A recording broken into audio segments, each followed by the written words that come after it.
இப்போ தமிழக வெற்றி கழகத்துக்கு ஒரு நல்ல ஓட் பேங்க் அப்படிங்கிறது தமிழ்நாட்டில் இருக்க தான் செய்யுது. அது அரசியல் இந்த தேர்தல் முடியும் போது அது தெரியும். இப்போ இந்த தமிழக வெற்றி கழகத்துக்குள்ள இருக்கக்கூடிய இளைஞர்கள் பக்குவப்படாமல் இருக்கிறாங்க, அவங்கள்ட்ட வந்து ஒரு மெச்சூரிட்டி இல்லை அப்படிங்கிற ஒரு காரணத்தை மட்டும் வைத்து இந்த ஒரு புதிய அரசியல் வருகையை வந்து நம்ம ஒதுக்கி வைக்கிறது சரியா அப்படின்னா அது சரியில்லை அப்படிங்கிறதான் என்னோட கருத்தாக இருக்கும். ஏன் அப்படின்னா 10 வருடங்களாக இங்கே ஒரு வெற்றிடம் இருக்குது. செல்வி ஜெயலலிதா அவர்களுடைய மறைவுக்கு பின்பாக இப்போ வரைக்கும் ஒரு 10 வருஷமாக ஒரு வெற்றிடம் அரசியலில் இருக்குது. இப்போ இந்த தமிழக வெற்றி கழகத்தினுடைய அரசியல் வருகை இந்த வெற்றிடத்தை யார் நிரப்புவது அப்படிங்கிற போட்டி, அந்த ரேஸை வந்து கொஞ்சம் ஸ்பீடப் பண்ணியிருக்கு.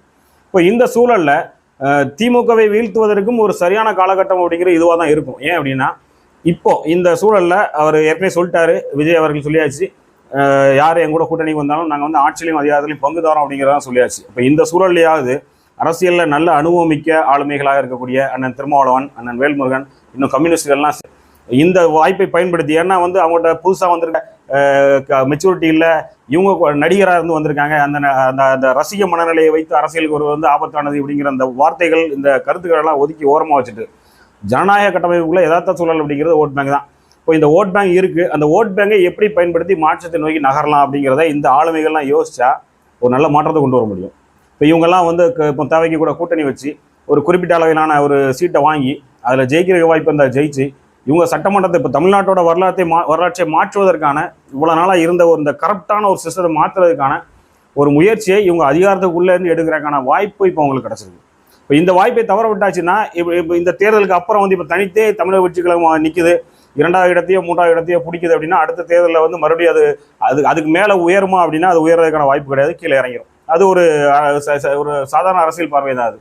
இப்போ இந்த சூழல் அப்படிங்கிறது திமுகவையும் அந்த அதிகாரத்தை வைத்து மக்களை ஆட்டு வைக்கக்கூடிய, அரசியலை ஆட்டு வைக்கக்கூடிய பாஜக கூட்டணியையும் வீழ்த்துவதற்கான ஒரு சரியான தருணம் இதுதான். இந்த ஊழல் ஆட்சிக்கும் இந்த அதிகாரத்தை வைத்து ஆட்டு வைக்கக்கூடிய இந்த ஆட்சிக்கும் முடிவு கட்டுறதுக்கான ஒரு வாய்ப்பு இப்போ இருக்குது.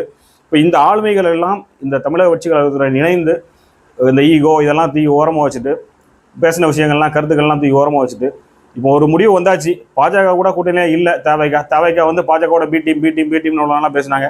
இப்போ பாஜகவோட ஐ டீமிங் ஃபுல்லாக வந்து திமுகவோட பி டீம் தான் பாஜக தேவைக்கான்னு பேசிட்டு இருக்காங்க. ஸோ இதெல்லாம் இந்த கற்பனைகள்லாம் தூக்கி ஓரமாக வச்சுட்டு யதார்த்தத்தை புரிஞ்சுக்கிட்டு இந்த நபர்கள் எல்லாமே, இந்த தமிழ் ஆளுமைகள் எல்லாமே விஜயுடன் இணைந்து ஒரு புதிய அரசியல் வரலாற்றை உருவாக்குறதுக்கு முயற்சி எடுக்கலாம் அப்படிங்கிறது ஒரு வாய்ப்பு. இந்த வாய்ப்பையும் விட்டாச்சு அப்படின்னா இந்த வாய்ப்பு வரவே செய்யாது. அடுத்த தேர்தலெல்லாம் இதுக்கான சாத்தியக்கூறுகளே இருக்காது. பாஜக முழுமையாக தமிழகத்தை முழுங்கி செமிச்சிரும். அதனால் இந்த வாய்ப்பை தவற விடாமல் இந்த ஆளுமைகள் எல்லாம் கொஞ்சம் யோசித்து ஒரு முடிவு எடுத்து தங்களை இந்த அரசியலுக்குள்ளே நிலைப்படுத்திக் கொள்வதற்கு, வளர்த்து கொள்வதற்கு, அதிகாரமிக்க ஒரு இடத்துல வந்து வச்சுக்கிறதுக்கு ஒரு முயற்சி எடுத்தால் நல்லா